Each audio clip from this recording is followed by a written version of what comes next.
Sí, buenos días. Un saludo para todos. Espero que esta jornada sea de vuestro interés.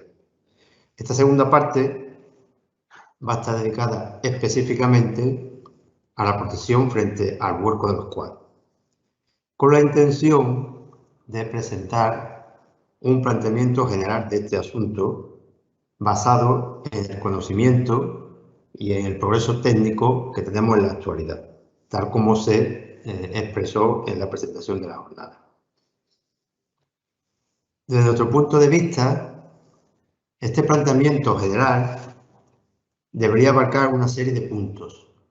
En primer lugar, los referidos a reglamentos, directivas y normas técnicas que se aplican a la comercialización o primera puesta en el mercado de estos productos.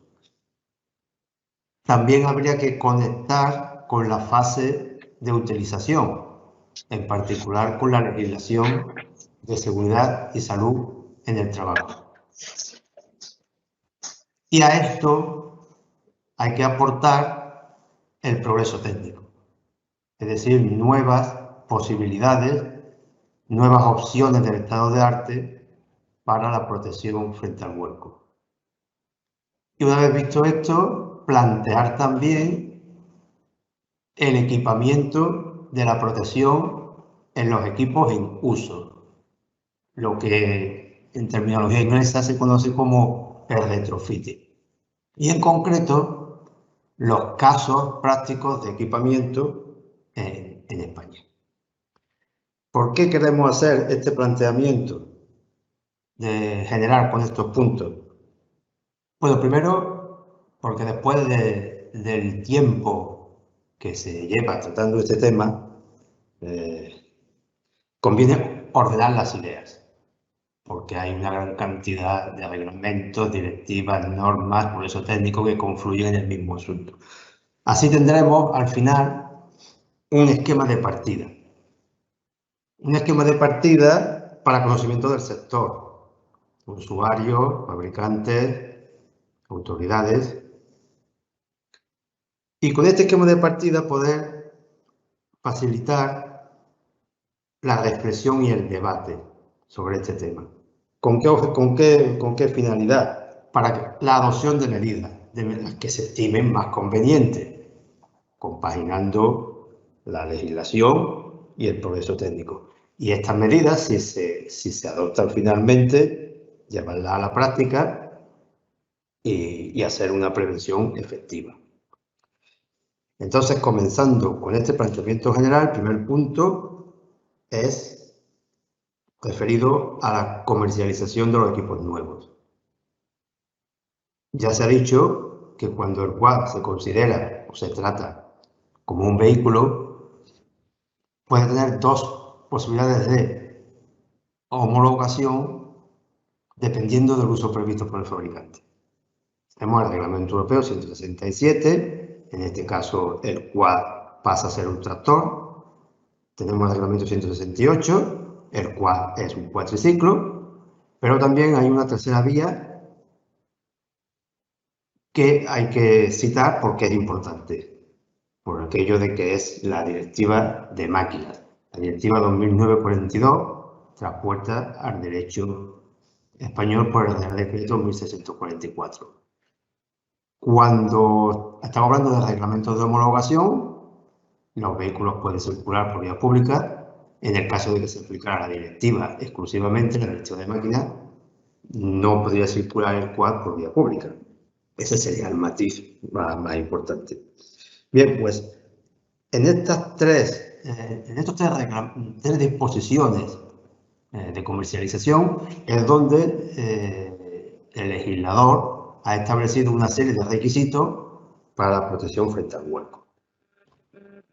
Si nos vamos a la directiva de máquinas, a su anexo 1, podemos ver que la pérdida de estabilidad de las máquinas móviles se considera en el requisito esencial 343, con el título vuelco e inclinación.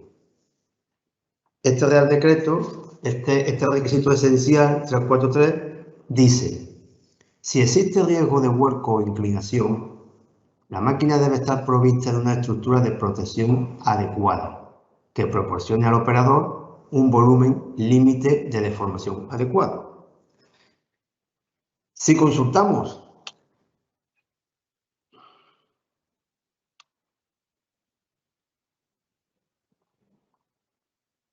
parece que esto no avanza por algún motivo. Rafael, utiliza el botón derecho del ratón y a ver si puedes así avanzar. No, no avanza. Ahí. En el menú que te sale, a ver si puedes decir que pase a la página siguiente. Bueno, de esta manera sí, de acuerdo. Decía que si pasamos y consultamos la guía de la directiva de máquinas que desarrolla el texto del requisito esencial 343, nos encontramos con que en primer lugar aparecen definiciones. Definiciones para entender cómo aborda la directiva de máquinas el tema del vuelco. Entonces se distinguen dos situaciones, la inclinación o el vuelco. La inclinación para la directiva de máquina es un giro de la máquina no superior a 90 grados, es decir, no superior a un cuarto de vuelta. Y el vuelco es un giro de la máquina de 180 grados, es decir, la máquina queda boca abajo.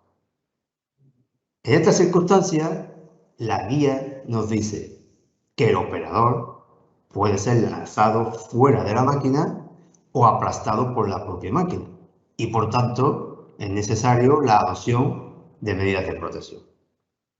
¿De acuerdo? Continúa, después de las definiciones de vuelco y de inclinación, continúa la guía estableciendo qué medidas se pueden adoptar. Y habla de dos tipos de estructuras de protección. Las estructuras tipo TOPS, que son aquellas que impiden que la máquina gire más de 90 grados, y las estructuras tipo TOPS, que son las que protegen en caso de giro de 180 grados, es decir, las que protegen en caso de vuelco. También dice la guía que tanto si se utilizan las TOPS como las ROPS, el operador debe permanecer retenido en el puesto de conducción. Para el ámbito en el que nos vemos nosotros, eso significa que debe de existir un cinturón de seguridad que actúa como medio de retención. Continúa la guía también diciendo algunos temas de carácter técnico. En concreto dice que si las TOPS o las ROPS se comercializan como componentes independientes, son considerados componentes de seguridad, incluidos en un anexo quinto de la directiva de máquinas que da un listado de esos componentes de seguridad. Que las estructuras de tipo TOPS no están incluidas en el anexo 4 de la directiva de máquinas, el anexo de las que se puede llamar o se conocen como las máquinas peligrosas, y que por tanto son estas estructuras TOPS autocertificadas por el fabricante. Y que en cambio las ROPS sí están incluidas en el anexo 4 de la directiva de máquinas y por tanto la certificación pasa por la intervención de un organismo notificado. En resumidas cuentas, lo que está diciendo es que tanto TOPS como ROPS, para ponerla en el mercado, necesitan un marcado CE. Volvemos otra vez al texto del requisito esencial 343, vuelco e inclinación, para comentar una frase que aparece en dicho texto y dice: la máquina debe estar provista de estructuras de protección adecuadas, salvo si ello incrementa el riesgo. Para conocer con más detalle el significado de esta frase, volvemos a consultar la guía de la directiva de máquinas. donde habla de casos en los cuales esa estructura de protección podría incrementar el riesgo de vuelco de inclinación. Y hace referencia, en concreto, a aquellas estructuras de protección que se instalan en máquinas de masa pequeña. Y lo razona diciendo que esa estructura, en unión con la máquina, podría elevar de forma significativa la posición del centro de gravedad del conjunto máquina-estructura respecto a la posición de dicho centro de gravedad si únicamente se considera la máquina en sí. Ya sabemos que mayor altura del centro de gravedad significa más cercanía de la fuerza resultante aplicada sobre la máquina móvil y por tanto más proximidad a las líneas de estabilidad del vuelco, ¿de acuerdo? Esa es la justificación que se aplica para las máquinas de masa pequeña, por la cual se está diciendo que podría incrementar el riesgo si se instalara una estructura de protección, la que fuera. También hay otro dato en este sentido, que es un valor límite de masa debajo del cual no se acepta la instalación de estructuras tipo ROPS. Es el conocido límite de los 400 kilos. Un valor que el legislador decidió a partir de un estudio en el cual se analizaron los comportamientos de estas estructuras tipo ROPS en máquinas cuya masa estaba comprendida entre 330 y 600 kilos. Al final el legislador eligió el número 400 para establecer ese límite. Por debajo de ese límite, estructuras tipo ROPS no pueden ser ni siquiera homologadas. Bien, eso en cuanto al requisito 343, pero también en relación con la estabilidad de la máquina móvil, hay otro requisito esencial que es aplicable, que es el 322, con el título de asiento. Y dice que cuando exista un riesgo de proyección del operador fuera de su asiento, si la máquina vuelca o se inclina, y esto puede provocar el impacto contra el suelo del operador o su aplastamiento bajo la máquina, entonces el asiento debería disponer o debe disponer de un dispositivo de retención que mantenga al operador en su asiento. Ese dispositivo de retención, en nuestro caso, es el cinturón de seguridad. Y añade también la frase: dicho dispositivo de retención no deberá instalarse si incrementa el riesgo de vuelco e inclinación. Entonces, consultamos de nuevo la guía de la Directiva de Máquinas para profundizar en este concepto de cinturón y de su uso. Y la guía de la directiva nos dice que esos casos en los que puede ser impracticable instalar cinturón de seguridad serían los casos, por ejemplo, de máquinas que aplican conducción activa. Es decir, sería el caso que nos ocupa del quad. Entonces, el quad no puede llevar cinturón porque implicaría entorpecer, impedir la conducción activa. Esto es, diríamos, lo que la Directiva de Máquinas dice al respecto. Citamos también la norma UNN 15997, norma armonizada de la Directiva de Máquinas, que establece los requisitos de seguridad y métodos de ensayo, que da presunción de conformidad con los requisitos esenciales de seguridad y salud de la Directiva de Máquinas, pero con la nota, con el apunte de que en esta norma no se considera el riesgo de vuelco. ¿De acuerdo? Bien, pues esta es la situación en cuanto a la Directiva de Máquinas. La homologación, según el reglamento 167, es decir, homologación de vehículos agrícolas y forestales, se aplica en los tractores, como es natural. Esta homologación basa la protección frente al vuelco en utilización de estructuras tipo ROPS, y ya sabemos que se comercializan SIROP todos los tractores cuya masa sea 400 kilos o inferior. Y también hay un grupo de tractores que son los comprendidos entre 400 y 600 kilos, que no son estrechos, que tampoco llevaríamos. En resumidas cuentas, todo se basa en la protección mediante estructuras ROPS. No se considera en este momento la posibilidad de homologación de una estructura de tipo TOPS. Y el reglamento 168 de homologación que aplica a los cuatriciclos solamente para sus categorías L7, L2, los asientos, los buggy, asientos yuxtapuestos que ya se han mencionado antes, solamente estos vehículos disponen de ROP, cinturón de seguridad. Tampoco se contempla en este reglamento de homologación la posibilidad de una estructura de tipo TOPS. Eso en cuanto a la homologación o la certificación del equipo. En cuanto a la legislación de seguridad y salud, ya se ha dicho que, resumidas cuentas, exige o TOPS o ROPS con un sistema de retención. Y que tengamos presente de dónde viene esto. Viene de que se exige, lógicamente, el sistema de protección de mayor eficacia, la combinación de una estructura de protección con un sistema de retención, pero ojo, no todos los equipos móviles bien certificados o bien homologados van a cumplir este requisito, el requisito del apartado 2, letra D del anexo, que son, como hemos dicho, los equipos de masa pequeña, tractores pequeños, máquinas pequeñas, hasta 400 kilos, y aquí todos aquellos equipos que exigen o requieren una conducción activa. Situación actual.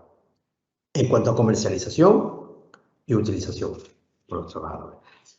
Ahora viene el progreso técnico. El progreso técnico que nos ofrece opciones nuevas o no tan nuevas del estado del arte. En concreto, en esta diapositiva se ven algunas fotos de equipos que pretenden la protección frente al vuelco en los cuales tenemos los dispositivos OPD, que son dispositivos de protección del operador, el de la marca LifeGuard, que es un arco flexible, el de la marca QuadBar, que son dos barras paralelas en forma de horquilla, el FlexiBar QuadBar, que es una sola barra con un punto de flexión, por producto utilizado en Australia, por esa zona de ahí. Y también otros productos, por ejemplo, el arco de seguridad en Israel, que ya lleva tiempo empleándose, que lo catalogan como una estructura ROPS, y el sistema de protección ARQuad, de fabricación española, que se cataloga como una estructura tipo TOPS, que es una estructura que permanece plegada cuando está en situación de reposo, y en caso de que el ángulo de inclinación alcance un valor crítico se despliega de forma automática. Estos son dispositivos y estructuras de protección que están ahora mismo en el mercado, bien fuera de la Unión Europea o incluso la propia Unión Europea, porque cumplen ciertos requisitos para poderlos poner en el mercado. Entonces, ¿cómo se aborda el tema de la protección frente al vuelco en Australia? En el caso que tenemos más estudiado. Pues en Australia, los quad empiezan por cumplir, o sea, el diseño de los quad empieza por cumplir la norma EN 15997, la norma que yo dije anteriormente, la norma armonizada de la Directiva de máquinas. También dan la opción de una norma ANSI, una norma de Estados Unidos, que es equivalente a la a la Unión Europea. Ellos no están en la Unión Europea, entonces dan dos opciones, pero que en realidad es la misma opción. Empiezan por ahí, o sea, el Quad debe estar diseñado cumpliendo ese norma. Pero ahora empiezan a añadir más requisitos. Hablan de requisitos de estabilidad estática, tanto lateral, sí, hacia un lado, como longitudinal, sí, hacia adelante y hacia atrás. Y establecen esos requisitos, unos requisitos mínimos de estabilidad. Luego exigen además que el Quad lleve instalado un OPD. A veces le llaman un CPD, por cuestión de nomenclatura. Es decir, un OPD son los mismos equipos, pero uno le llaman el dispositivo de protección del operador y otro el dispositivo de protección frente al aplastamiento. Pero es lo mismo. Y además, el conductor tiene que llevar puesto un casco de protección. Entonces, esto se materializa al final en que estos quads en Australia llevan una etiqueta donde aparecen los resultados del test de estabilidad. Ahí vemos, ahí se marcaría en función de ese ensayo, que consiste en poner el quad en la plataforma móvil, girar la plataforma y medir el ángulo a partir del cual se despega de la plataforma. Entonces ese ángulo lo marcarían. Establecen unos límites de ese ángulo en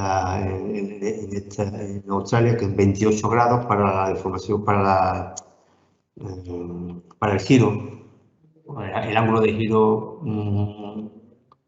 lateral, y 38 grados para el ángulo de giro hacia adelante o hacia atrás. Pero es importante que aquí esto se hace a efectos de comparación. Es decir, como lo dice ahí en la etiqueta, es un dato que dan para que el usuario pues, tenga ese elemento de juicio de que hay vehículos o bueno, equipos quad que tienen mayor estabilidad en función de ese ensayo estático o menor. Pero es para comparar vehículos. Como dice ahí, los quad que tengan unos números más altos serán quads más estables desde el punto de vista estático. Y luego, en cuanto a la protección, bueno, en cuanto a los dispositivos OPD, pues instalan los que hemos visto anteriormente, que previamente pasan por una serie de pruebas para verificar eso, que cumplen todos esos requisitos de seguridad. Luego, en cuanto a la protección de la cabeza, ellos tienen dos alternativas. Una que es un casco, diríamos, el casco homologado, tradicional, tipo que utilizan los conductores de la motocicleta, que se homologa según el reglamento de Naciones Unidas. Y luego tienen otra alternativa de un casco ligero, que es esta que pongo aquí, un casco muy en particular porque cumple una norma de Nueva Zelanda, la NZS 8600, casco para quad, que efectivamente es más ligero, pero que también su uso está restringido a determinadas condiciones, determinados límites, en concreto al límite de velocidad del quad. ¿De acuerdo? Es decir, esta es, diríamos, la visión que tienen en Australia, en función del estado de la técnica, de cómo mejorar la protección del conductor de un quad.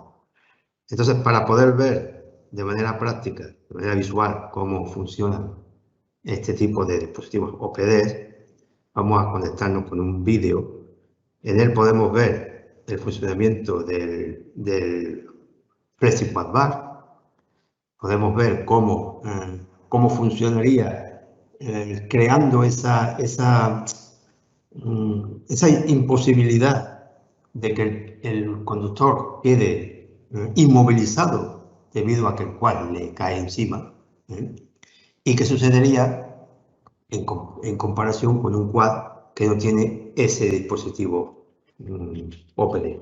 También se ve un detalle interesante porque, claro, en el momento que se pone protección al quad, hay un problema que se puede plantear, bueno, en general se puede plantear el quad o el tractor, y es el caso de que hay algún obstáculo por encima de la cabeza y entonces la barra, el dispositivo OPD, impacte con ese obstáculo y se produzca un vuelco hacia atrás. Entonces se ve como el punto de flexión del quad bar, del flexi quad bar, actúa para impedir ese vuelco hacia atrás. Y luego también ellos aplican este mismo concepto, este fabricante propone este mismo concepto.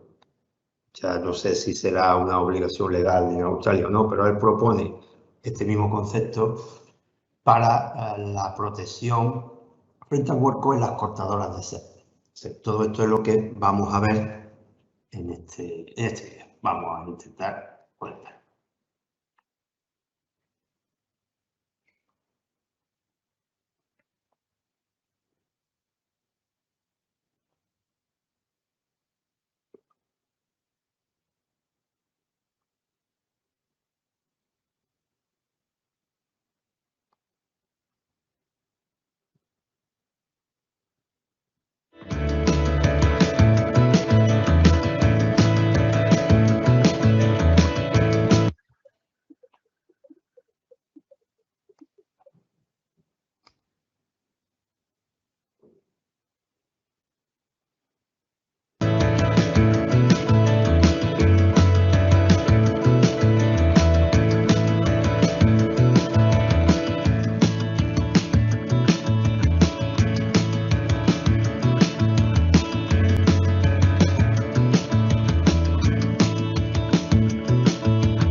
Vale.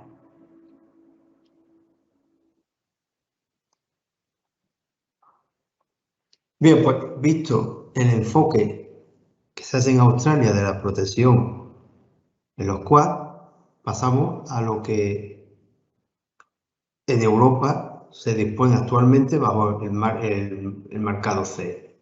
Tenemos constancia de que actualmente se comercializan dos sistemas de protección, uno que es el LifeGuard, que viene de Australia, pero que entra en Europa a través de su marcado CE, y el producto español, el AR-Quad, que también consta que tiene marcado CE.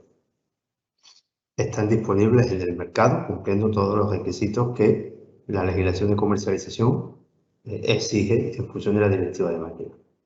Vamos a ver de manera visual cómo funciona el AR-Quad, ya que lo hemos citado un par de veces.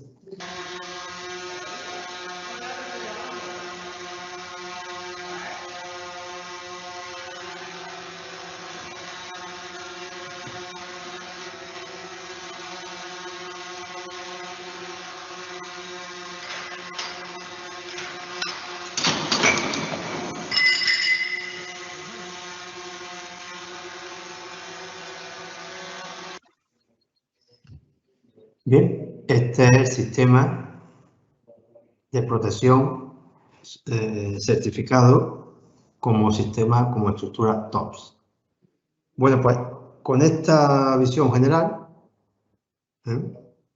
lo que queremos plantear ahora es cómo podría ser el equipamiento de un quad en uso.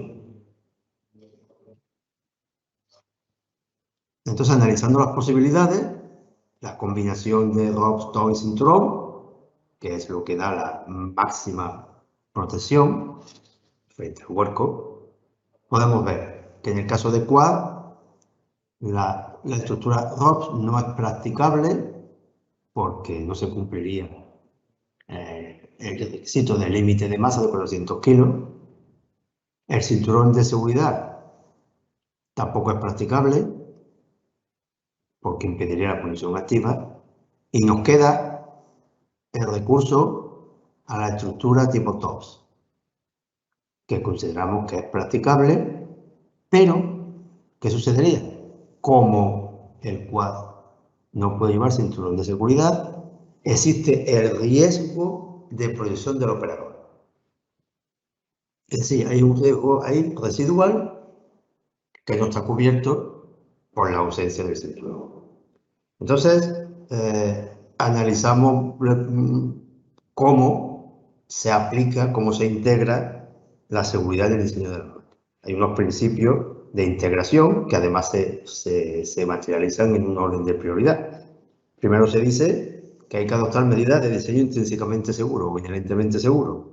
Bien, aquí poco podemos hacer en ese sentido. En segundo lugar, medidas técnicas de seguridad. Aquí entrarían, desde nuestro punto de vista, lo que son las estructuras de protección, sean TOPS o sean ROS. Pero si hay un riesgo residual que aún permanece, todavía hay una tercera posibilidad. Las medidas que llaman tipo como medidas complementarias. Una ya se ha citado, que es el tema del adiestramiento, la formación práctica y la conducción segura.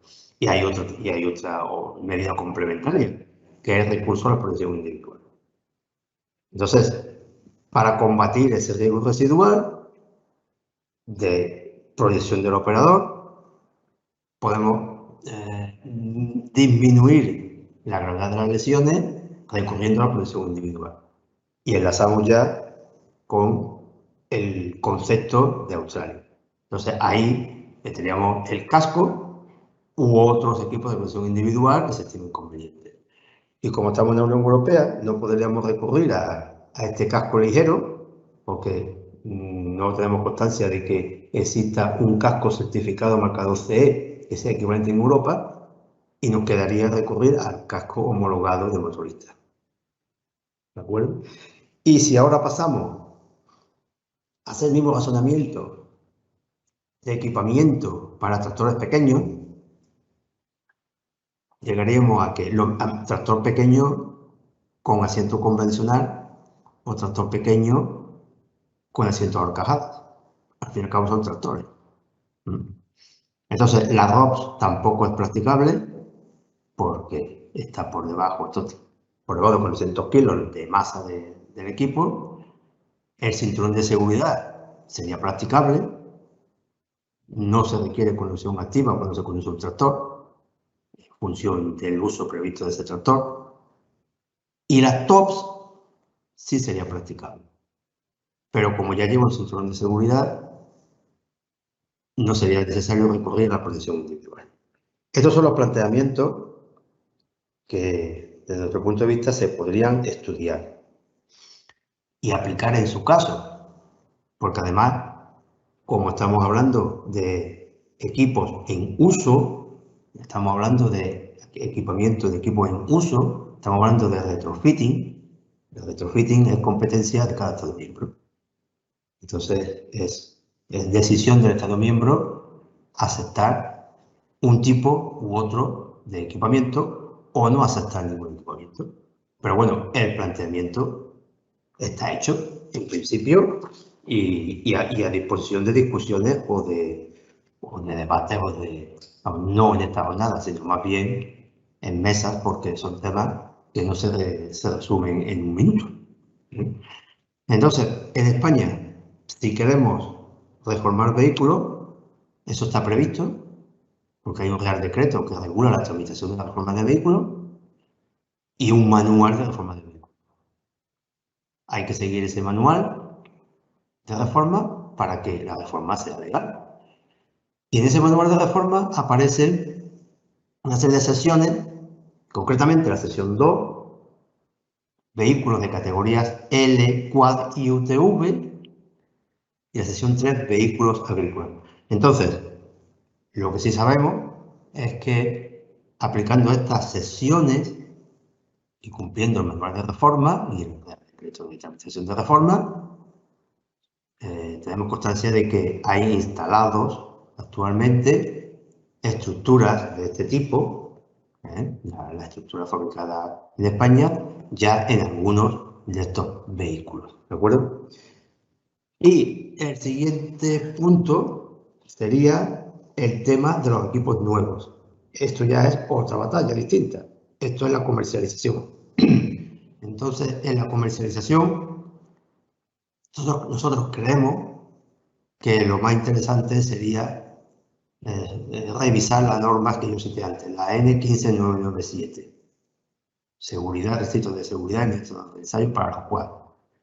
De camino hay otra norma que, por los conceptos que hemos hablado, también se podría someter a una revisión para ver qué se puede hacer con ella, que es la de las cortadoras de césped. Que también hay, incluso la propia norma pone una nota que dice no se debe instalar una estructura de protección cuando la masa sea menos de 400 kilos. Estructura de protección tipo ROPS, pero no dice nada de ROPS, ¿de acuerdo? O incluso algunos fabricantes lo que están pensando en proponer una norma nueva específica de la estructura de tipo TOP. Es decir, en este caso de la comercialización, lo mismo que en el otro, de los equipos en uso, de retrofitting, al final tendrá que haber, pensamos que tendrá que haber unas decisiones en función del progreso técnico, pero que las decisiones que se toman no pueden ser unas decisiones de parte, unas decisiones del conjunto de las autoridades competentes, que requerirán recursos, que requerirá tiempo y que bueno, que yo creo que merece la pena abordarlo porque al fin y al cabo estos equipos ya están en el mercado y de alguna manera pues hay que encajarlos con la legislación. Y finalmente pues, bueno, ha habido aquí ya lo último que me queda es agradecerles la atención prestada. Aparece en micro electrónico, lo mismo que de la compañera Tamara Ruiz, por si algún tema en particular pues se quiere comentar o algo, porque estos son temas que no son inmediatos. Y nada, por mi parte, esto es todo lo que tenía que decir. Muchas gracias por la atención prestada.